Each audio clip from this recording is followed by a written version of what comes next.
কখন জানি মৃত্যুর ফেরেশতা এসে বলবে চল, তোর সময় শেষ হয়েছে, এই পৃথিবীর আলো তুই আগামী দিন সকালবেলা আর দেখতে পাবি না।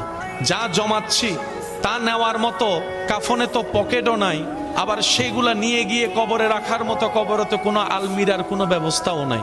সেজন্য মনে রাখবেন, তো হা হুতাশের দরকার নাই, যা পেয়েছি যোগ্যতার চাইতে বেশি পেয়েছি। রব যদি বলতেন ফজরের নামাজ পড়লে তোকে নাস্তা দিব, অনেক মানুষ আমরা নাস্তা ছাড়া উঠতে হতো। যদি রব বলতেন জোহরের নামাজ কবুল হলে তারপরে ভাত পাবি, আপনার আমার ভাত জুটতো না। কারণ নামাজ হয় ঠিকই, আমি নিজেও জানি আমার নামাজ কবুল হওয়ার মতো না, আপনিও স্বীকার করবেন আপনার নামাজ কবুল হওয়ার যোগ্যতা রাখে না। রব বিনা হিসাবে দান করেন। সেজন্য যে বান্দা রবের থেকে পাওয়া অল্পতে খুশি থাকে, রব্বুল আলামিন হাসরের ময়দানে তার অল্প আমল দেখেও খুশি হয়ে যাবেন।